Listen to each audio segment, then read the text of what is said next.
इस वक्त हमारे साथ एक जबरदस्त किस्म के ब्यूरोक्रेट मौजूद हैं। हमेशा रिवायती अंदाज से हटकर काम करते हैं। उनकी मेहनत, उनकी कारकर्दगी को खासा सराहा जाता है। उनका लाइफस्टाइल, उनका फैशन सेंस अक्सर सोशल मीडिया पर तवज्जो का मरकज रहता है। सब समझ गए होंगे वैसे हम किसकी बात कर रहे हैं ना, क्योंकि उनकी पिक्चर्स पे भी काफी कमेंट्स आ रहे होते हैं, वीडियोस उनकी काफी वायरल होती है और सबसे अच्छी चीज ये होती है कि उनके काम करने के अंदाज को बहुत पसंद किया जा रहा होता है कि उस रवायती अंदाज से निकल के वो कुछ नए अंदाज से करने की कोशिश करते हैं। बिल्कुल ऐसा ही है। साबिक असिस्टेंट कमिश्नर डिस्ट्रिक्ट सेंट्रल हाजिम बंगवार की हम बात कर रहे हैं कि कैसे उन्होंने हेडलाइंस बनाई। ज़ाहिर हम पिछले 1.5-2 सालों से ये देखते आ रहे हैं। वो चाहे उनका ड्रेसिंग सेंस हो, फैशन की बात करें, उनके ग्लासेस, जरा हम बड़ा उसको कहते हैं कि डिफरेंट होता है, स्टाइल होता है, उसको बड़ा पसंद कर रहे होते हैं। अब अगर उनकी बात करें तो यूके से फैशन डिजाइनिंग और मार्केटिंग के अलावा वो यूनिवर्सिटी ऑफ लंदन से कानून की तालीम भी ज़ाहिर उन्होंने हासिल की हुई है, जबकि गुलकारी का भी इनको शौक है। उनका सोलो गाना भी आया था, इंटरनेशनली गाते भी हैं और ज़ाहिर है इसकी तो पज़ीराई उनको मिली सो मिली। लेकिन इस वक्त उनको बुलाने का मकसद ये है कि उन्होंने कहा कि अच्छा ये सब कुछ तो मैं कर रहा हूं, लेकिन तालीम को मैं डिसकंटिन्यू नहीं कर सकता और जाना है मुझे हार्वर्ड। और हार्वर्ड यूनिवर्सिटी में अब वो मास्टर्स में एडमिशन ले चुके हैं। ज़ाहिर है ये बड़े लोगों का ख्वाब होता है कि हार्वर्ड से वो डिग्री करें। अब उनका ये ख्वाब कैसे पूरा हो रहा है, इस पर आज हम बात करेंगे। इस वक्त वो प्लानिंग एंड डेवलपमेंट डिस्ट्रिक्ट के साथ हैं। तो आज हाजिम ने हमें ज्वाइन किया। हाजिम, गुड मॉर्निंग, कैसे हैं आप? Good morning, I am good, आप कैसे हैं? अल्हम्दुलिल्लाह बिल्कुल ठीक ठाक। हाजिम, ये बताएं कि ये वाकई ख्वाब था हार्वर्ड से तालीम हासिल करने का? जी, ये एक्चुअली ख्वाब था, बिल्कुल ख्वाब था। तो कैसे ये सोचा कि, वरना नॉर्मली हम देखते हैं ना कि जब आप अपनी प्रोफेशनल लाइफ में आ जाते हैं तो आप कहते हैं कि बस अब इसी पे फोकस करना है, तालीम की तरफ दोबारा जाना बड़ा एक टफ डिसीजन होता है कि यार दोबारा से किताबों की तरफ दोबारा से पढ़ना बड़ा मुश्किल फैसला होता है ये। आई थिंक इस जॉब के बाद मुझे थोड़ा ज्यादा इंटरेस्ट हो गया था पढ़ने में, बिकॉज आपको आपकी फील्ड में आप एक चीज नहीं होती है, हजारों नई चीजें आती हैं एंड आपको वक्त के साथ उसके लिए तैयार होना चाहिए, नई रिसर्च के साथ, नई एकेडमिक के साथ अपडेट होना चाहिए। तो अगर मैं फॉर मी पर्सनली अगर मैं एक ही जगह पे रुक जाऊं, बोल यहाँ मेरी पढ़ाई खत्म हो गई है, पर्सनली वो मुझे सूट नहीं किया। तो मैंने कहा क्यों नहीं अपने आप को और तालीम दो और बेहतर पढ़ो और समझो कि आप उसका रिजल्ट भी बेहतर ला सकते हैं अपने काम में। अच्छा आज़िम, ये वैसे बड़ी ज़बरदस्त सोच है कि आप पहले पढ़ना चाहते हैं, सीखना चाहते हैं और उसके बाद आप कंट्रीब्यूट करना चाहते हैं ताकि आप जस्टिस कर सके जो भी पोजीशन, जो भी पोस्ट आपके पास है। तो अभी पढ़ाई के साथ जॉब जारी रखने का इरादा है या बस अभी सिर्फ पढ़ाई को ही टाइम देना है? नहीं, जॉब तो बिल्कुल साथ ही चल रही है। इसलिए मैं एक्चुअली ये किसी को पता नहीं है, मुझे एक्चुअली 2 अप्रूवल मिले थे। एक मुझे मिला था हार्वर्ड यूनिवर्सिटी लॉ के डिपार्टमेंट से LLM के लिए, और एक मिला था हार्वर्ड यूनिवर्सिटी के मास्टर्स के लिए for administrative post, public administration के मास्टर्स के लिए। तो ये मुझे 2 ऑफर मिली थी। तो जो मैंने तफसीर शेयर की थी वो लॉ की थी, पर ओरिजिनल में सच में मैंने जब डिसाइड किया अब मैं मास्टर्स करने जा रहा हूँ पब्लिक एडमिनिस्ट्रेटिव में, क्योंकि वो मेरी फील्ड भी है। यस, और ये क्योंकि टाइम डिफरेंस भी। हाजिम, आप इन कैंपस तो नहीं करेंगे, तो ऑनलाइन आप करेंगे ना?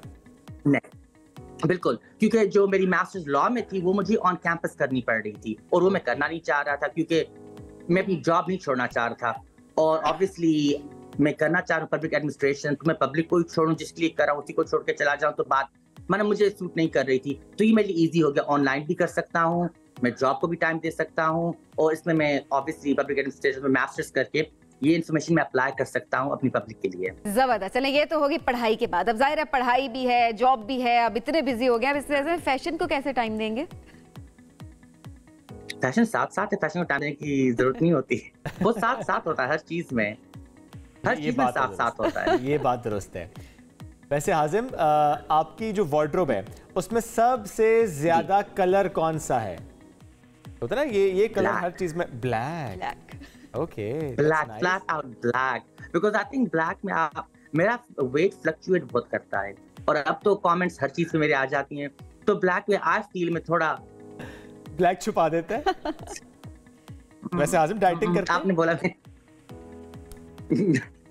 नहीं करते। टाइम कहाँ मिलता है मुझे। तो आज़िम, अभी वैसे रूटीन क्या है प्लानिंग एंड डेवलपमेंट डिवीजन की? जब हम बात करते हैं इसमें काम की नौयत कैसी होती है, और साथ ही बताएगा कि एज एन असिस्टेंट कमिश्नर काम ज्यादा टफ था या कि प्लानिंग एंड डेवलपमेंट डिवीजन के साथ?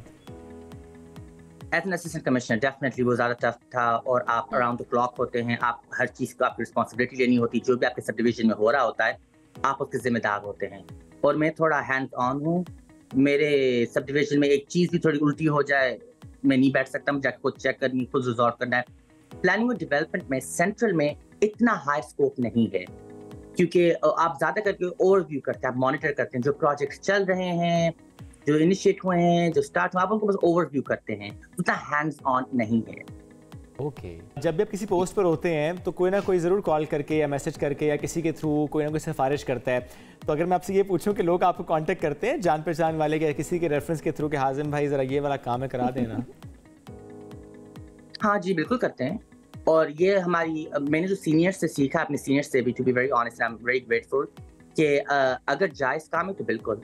और अगर रेफरेंस नहीं भी हो, अगर मुझे कोई नहीं भी जानता है, मेरा ऑफिस खुला होता है, दरवाजा कोई भी आ जाए कि सर ये काम है, कोई मसला नहीं, अगर जायज़ है तो हर किसी के लिए जरूर करते हैं। उसी के लिए नहीं कि अगर उसी के लिए सिर्फ नहीं कि अगर कोई जानने वाला है या फैमिली मेंबर है या सबके लिए होता है। मेरी रूल सबके लिए सेम होता है, कभी फर्क नहीं होता है।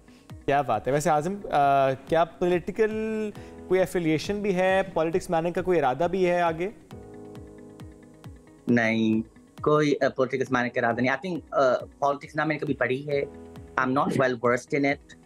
उन्होंने कौन सी पढ़ी है?